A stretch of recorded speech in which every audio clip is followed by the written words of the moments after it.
Hello everyone, this is Club 10M Plus's exciting new podcast that's here for you. We are all about stories, new developments and learning about individuals. Our hope is that you will join us every week to hear about our distinguished guests. We hope to inspire you, bring you laughter and make you reflect. Our guests come from all walks of life and primarily they want to share their stories.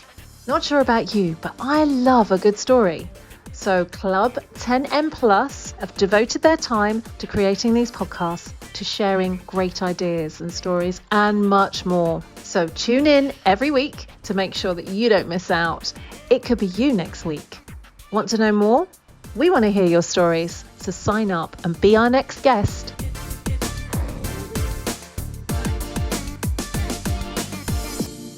Hey, thank you for joining us today, Paul. It's amazing to have you on Your Pitch to the Panther. So Paul's an interesting character. He actually does insurance. Okay, right, you're already bored.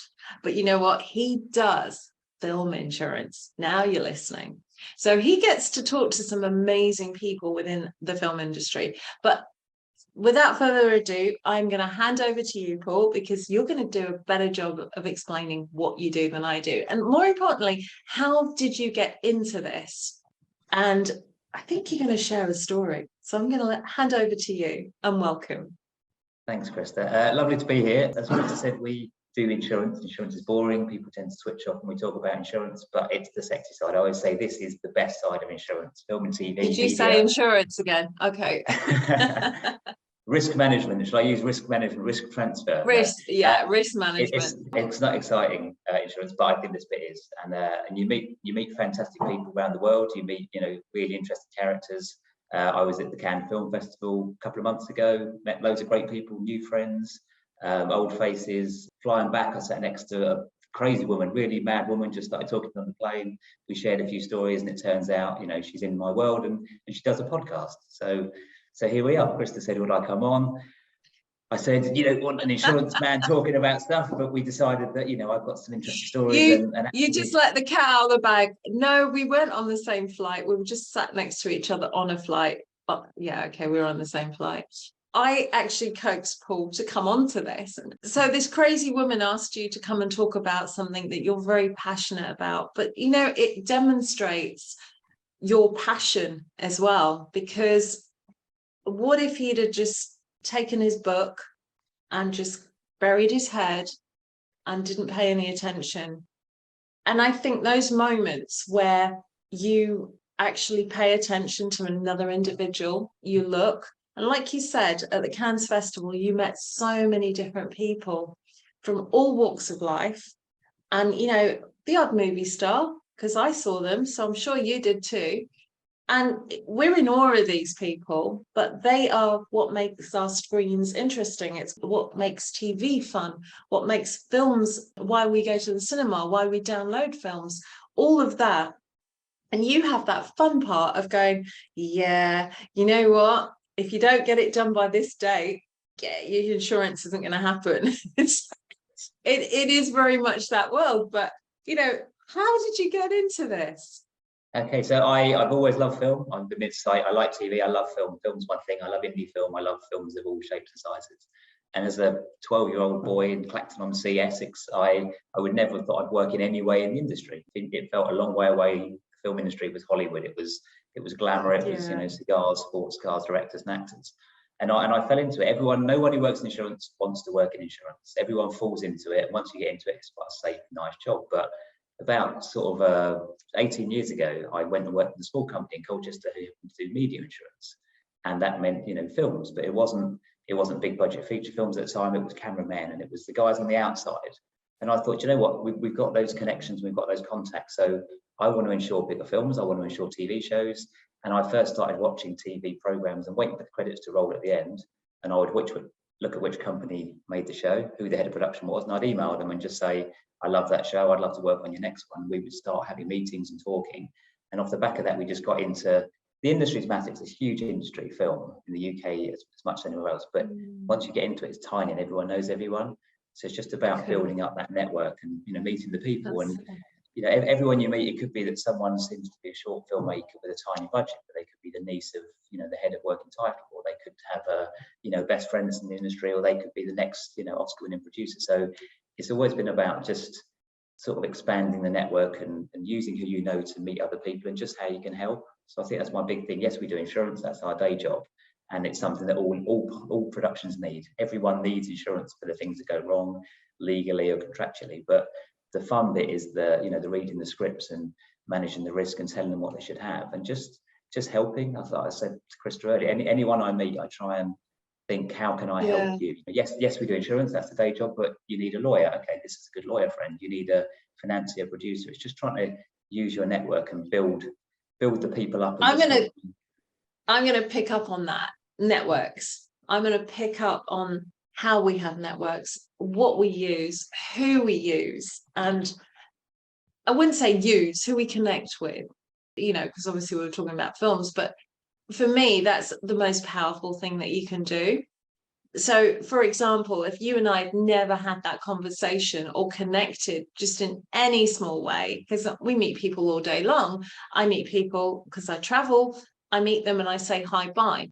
But there's certain people that you stop and you actually have a conversation with and you chat and you take it further. And what's cool about what we did was we went, actually, yeah, we stay in touch, because I don't know who I would know, because I know producers that would probably need your services and vice versa. So it's kind of connecting, very powerful, overused, overrated network, help you out. But I think also that passion of helping, that goes a long way. Yeah, I know you're passionate about as well. Yeah, So tell me. I think yeah, it sounds a bit corny, but I genuinely think everyone should try and help other people. I think you should try and do a good deed a day. I think you should just look out for other people and see if you can help. And I think in production, it's doing a favour for a producer. It's, you know, it's working out of hours. It's just being available and helping. I gave my house up last year to a short film that was filming in the area, BFI, BBC short film. They were looking for somewhere, and I went, to be honest, you can probably use our house. What do you need? And they, you know, I've got 4 kids and a wife, and we had to move out of the way, and we had 30 people in the house for 6 hours on the first day of the Euros, which, you know, the kids weren't very happy about. But I think it's just that thing of helping however you can. It could be giving your house to a short film. It could be putting them in touch with your network. And networking, years ago, someone said to me about LinkedIn and things, that use social media, use whatever tools you've got, use the people you know, ask if they know someone that can help you, ask if, you know, if you don't ask, you don't get. And I think people love introducing people to their network and trying to help people. And I think it's just that, you know, building a network is such a strong thing. And it's just, yeah, time, giving your time, giving your advice. And I just think it reciprocates itself. That is so interesting. And I mean, I'm going back a few years, but when I was first introduced to networking, there was a book that I actually read about networking. I won't say who it was by, because that's not going to be right. But since then, loads of other books have come out. But the principle of it is, who do you know? But more importantly, who knows you and what you do? So you kind of have to literally lean on that. And because you're passionate and you love to support other people, and I think the story about giving up your home for a short film, incredible. Now that we could have spoken about, you know, how these people just traipsed into your house, and that, you know, he's got a very nice wife, he's very understanding, the children probably won't speak to him again, but hey. Ex-wife. She left me after I let them. She left me after I let 30 people into our house on an afternoon. It's just that these stories are brilliant. I mean, it's like, yeah, use my house. What are these people doing in my house? Oh yeah, I told them they could have it, honey. Reminds me of a scene from Homer. It's like, come in. I imagined 5 or 6 people and a couple of handheld cameras, and there was literally 30 people, trucks outside with the camera stuff, and the windows being blacked out, all the stuff being moved around. I mean, you don't quite realise how many people are involved in a tiny film, in a massive film, in a TV show. There's such a big crew behind it, and they're all humans. They're all people that, you know, have their issues. They have families. They have, you know, things to think about. And I think if you can just help and give time and just, like I said, and the network is, for me, is a big thing. But I think it is that thing of having a network and just trying to use it and trying to help people. And I don't like networking events. I don't like going to events where there's 50 people in a room and everyone there's trying to push cards on people and try to just raise finance. And ask what you can do for them. I think I like the idea of networking more just organically, I suppose, just, doing it on a gentler basis and just not pushing your card in people's faces, just letting people come to you. And when they do, that to me isn't networking. That's not building a relationship. That's not having that common ground where you can go, what is it you do? I'm passionate about hearing about what you do. So what is it you do? And I think when our conversation went along the lines, I want to know what you do. And you went, insurance. I went, no, come on. Insurance with what? And, it's like asking those questions are far more powerful than here's my card. And when someone actually does that to me, I'm like, okay, we're not going to talk. The difference is I want your card because we're going to talk. And the reason I'm doing that is because we've had a conversation and I like you, which is really important. I will like to learn to trust you. And from that, you go, how can we help each other? And that, for me, is the most powerful. So come on, give me a really good takeaway for today so the audience can go, I've learned something today. What have I learned? We've got some funny stories. Don't let anyone in your house, by the way. Funny. So the trickiest claim we had in the last year, which might be interesting, is obviously COVID. COVID was coming in, well, not last year, 2 years ago. And it was my wife's 40th birthday, my wife again, long suffering. So we were away for the 40th birthday at Centre Parks, and I was supposed to be phone off away from everything for the weekend. And quarter to midnight on the Sunday, we had a big production, about 8 million budget production, lots of big A-lister stars shooting in Morocco. And the phone rang 11 o'clock at night, and I knew that I shouldn't take it because I'm on holiday, but I knew I had to take it because that's my job. And it said on the phone Morocco, so I knew it was only going to be this production in trouble because COVID's rolling in. And basically, they had to get out of the country within 12, 24 hours, otherwise they could be stuck there for weeks and months, not knowing what's happening. And they basically needed my advice at the time to see if they could charter a flight, could they leave in other means. And basically, we had a long protracted process where they flew out and they paid a lot of money for this personal chartered flight. And it cost hundreds of thousands of pounds, and it wouldn't have been covered, but we managed to talk to the insurers and get them to see the compassionate side of it, and put on a relationship, network with the insurers, and just get them to agree to help us out. And then we got everything back, and it's I think it's in the cinemas or the streamers soon, and it's a successful film now, and they love it. But it would only have been possible with that big insurance claim, otherwise they'd have had a hole in their budget of £500,000 or more, sort of thing. So I think it's all about relationships. It's all about helping with clients, insurers, producers, and just hopefully if people like you and trust you, whether it's a carrier or whether it's a client or whether it's a service provider, you build up trust and you'll get favors and you'll give them back. And I think that's sort of how the industry tends to work. Brilliant. No, I thank you so much, Paul, for your time. Appreciate it. He's a very busy man. He's off to do another claim somewhere. So just so that you know, it's taken forever for Paul and I to speak since we met in Cannes. And this is the first time we've spoken since the plane ride. Trust me, anything happens, and I look forward to speaking to you again. But it's been a pleasure. Thank you so much. Thank you, Krista. Thanks for inviting me. Thanks. Bye. Bye-bye.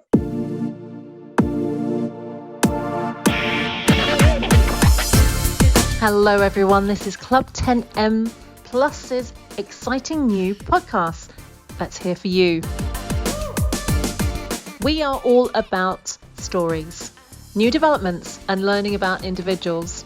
Our hope is that you will join us every week to hear about our distinguished guests. We hope to inspire you, bring you laughter, and make you reflect. Our guests come from all walks of life, and primarily they want to share their stories. Not sure about you, but I love a good story. So Club 10M Plus have devoted their time to creating these podcasts, to sharing great ideas and stories, and much more. So tune in every week to make sure that you don't miss out. It could be you next week. Want to know more? We want to hear your stories, so sign up and be our next guest.